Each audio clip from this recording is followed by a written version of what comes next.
Today's broadcast is brought to you by ClassicBaseballBroadcasts.com, your one-stop destination for thousands of authentic, vintage radio game broadcasts, interviews and highlights. Red Barber, Mel Allen, Vin Scully, Ernie Harwell, Kurt Godey are just a few of the Ford Frick Award-winning voices. There are hundreds more that will bring back childhood memories from back in the day when the game was always on.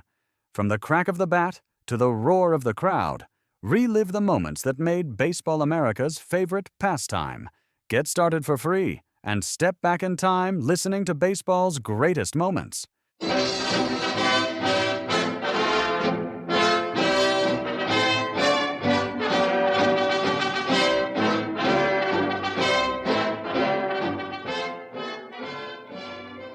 It's time for yours truly, Jimmy Powers, with another Grantland Rice story.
Hello there, this is Jimmy Powers. Today we have a treat for every sport fan in America.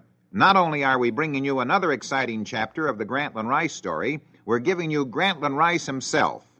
Down the years, Granny appeared on many radio programs. Many of these broadcasts were preserved for posterity.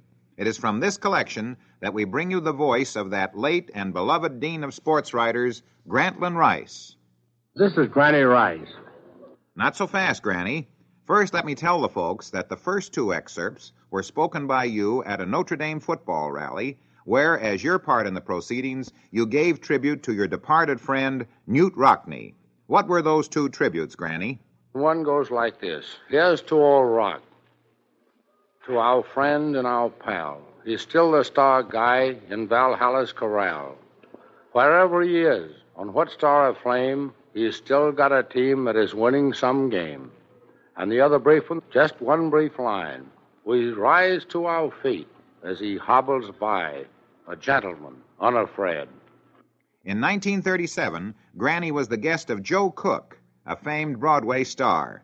Joe had just asked Granny how long he had been associated with baseball, and Granny said, Well, Joe, I tell you, I was playing baseball at Vanderbilt University when Rube Waddell, the speedball pitcher, was a Detroit rookie. The Rube took a day off from fishing to pitch against us. Did the Rube have much stuff, Grant? I don't know, Joe. I never saw it. All I remember is the loud voice the ball made when it hit the catcher's glove and the umpire yelled, "Strike three." Grant, next week, I'm going to have Bob Feller up here. What do you think of that boy as a pitcher? I'll tell you, there's a chance that young Bob Feller might pitch the Cleveland Indians up around the top. You know, this 17-year-old kid has been the biggest sensation baseball ever knew for a starting year. He struck out 17 men in one game during his first month, and that's as good as any pitcher ever did in a big league lifetime. Well, I'll talk that over with Bob next week. You know, I'm anxious to meet him because everybody is raving about the kid and predicting a great future for him. I certainly wish him luck, Joe. I think he's got what it takes to make the Pitchers' Hall of Fame. Well, he's sure to at least make the vestibule anyway. But what pitchers would you nominate for your Hall of Fame, Grant? That's a tough one, Joe. That was Cy Young, who won over 500 ball games, far beyond all others. That was Walter Johnson, certainly one of the greatest that ever lived. Old Barney, the fastest of them all, and a grand guy. That was Grover Cleveland Alexander, who pitched 16 shutouts in 1 year. A great pitcher with the heart of a dozen lions. All great pitchers, but I think the greatest of them all is a fellow named Christy Matheson of the Giants. Good old Big Six. I guess Matty got that nickname because the batters thought he was throwing 6 balls at once. So he was a grand guy, wasn't he? None better, Joe. The world lost something fine when Matty died. He was a great pitcher and a great competitor. He was something more than a pitcher. He was one of those rare characters who appealed to the millions because of his clean honesty and undying loyalty to a cause. Here was a ball player with ideals, a ball player who held public faith in dark days when others were trying to destroy this faith. Matheson was above the clamor of the crowds. From the day he first walked upon the field up to his passing, he set his eyes upon a certain goal along the road of honesty, cleanness, service, and loyalty. And nothing could swerve him from this path. If it's all right with you, Joe, I'd like to add one final tribute to Matty, just for old time's sake. Well, it's more than all right with me. I like to hear it, Grant. Matty, somewhere above your dust today, the winds of April sing the song of old you loved to hear, of baseball and of spring. All set to shoot your fate away and trust your luck with fate, though Wagner took his mighty belt and Frank Chance hugged the plate. I see again old Ghost Swarm by from a forgotten day, when Eva snarled and Tinker fought and Shackard stood at bay, when John McGraw rushed from the bench to call some umpire down, but always called upon Big Six to stop Three-Finger Brown. I see once more dim phantoms pass when you and I were young, before your steel arm lost its speed, before my songs were sung. Joe Wood and Bender, Feister, Plank, Hank Gowdy and DeVore, you still remember from your dust, from days that come no more. Another April comes again, another season starts. New names are in the headlines now, new stars must play their parts.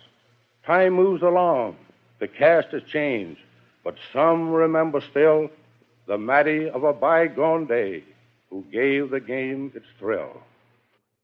Yes, a mighty tribute to a... Today's broadcast is brought to you by ClassicBaseballBroadcasts.com, your one-stop destination for thousands of authentic, vintage radio game broadcasts, interviews and highlights. Red Barber, Mel Allen, Vin Scully, Ernie Harwell, Kurt Godey are just a few of the Ford Frick award-winning voices. There are hundreds more that will bring back childhood memories from back in the day when the game was always on.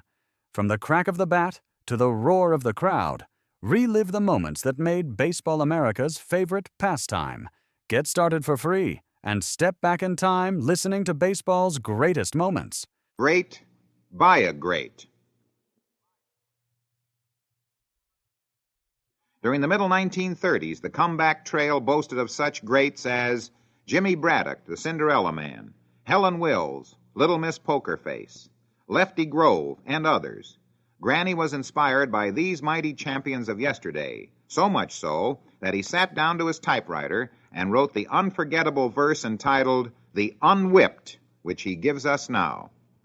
I have learned something well worthwhile that victory could not bring.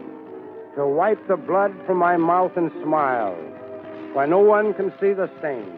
I can walk head up while my heart is down from the beating that brought its gold.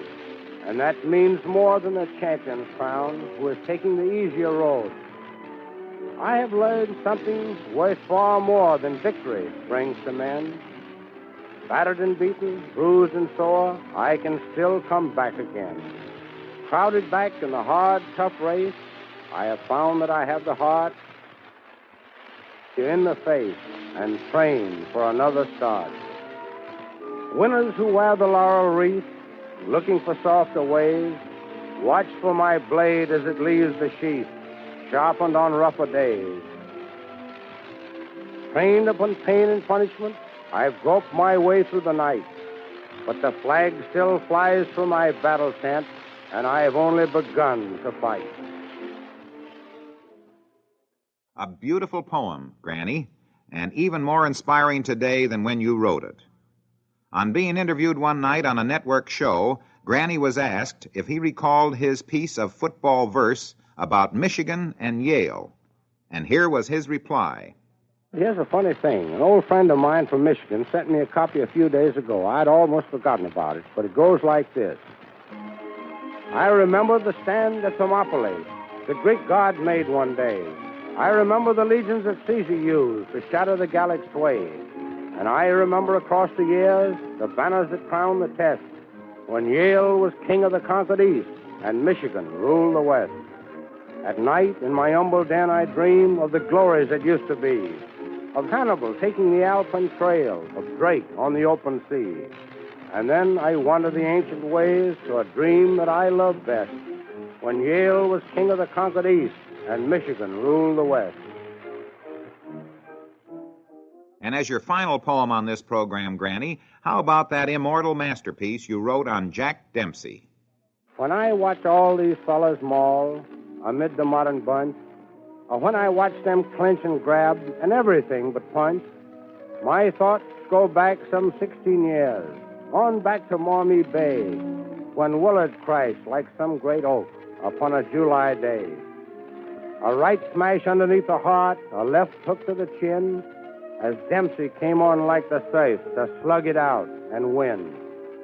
When I watch all these modern mugs collect their easy dough by putting on a clutching dance or mugging up the show, my dreams go back along the road to one September night when Shaggy Firpo whirled in through his high explosive right, as Dempsey sailed out through the ropes to crawl back in again and stand above a battered hulk until they counted 10. Yes, take him when his fading legs no longer held the pace, when Tunney pumped his left and right into a battered face. He still had heart enough to charge for one old-time attack and leave the startled champion upon his brawny back.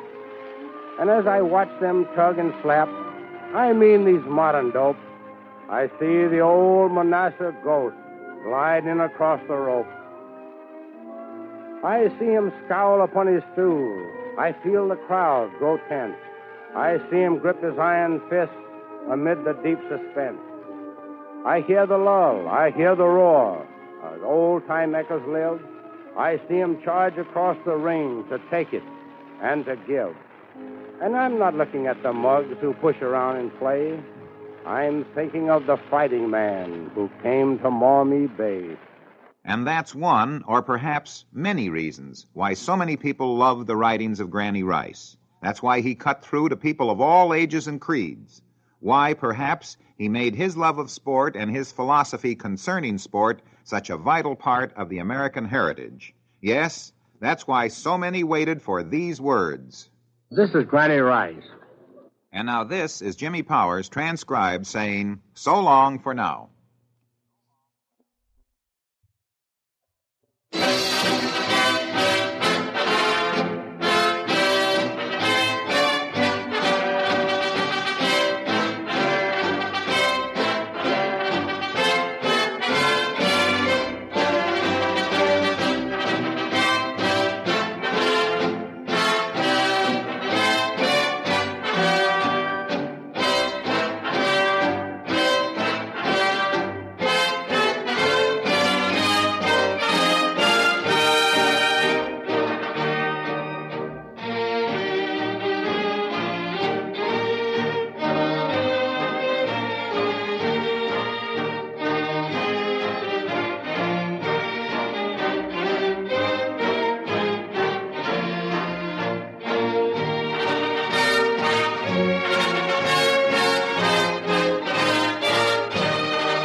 Today's broadcast is brought to you by ClassicBaseballBroadcasts.com, your one-stop destination for thousands of authentic, vintage radio game broadcasts, interviews and highlights. Red Barber, Mel Allen, Vin Scully, Ernie Harwell.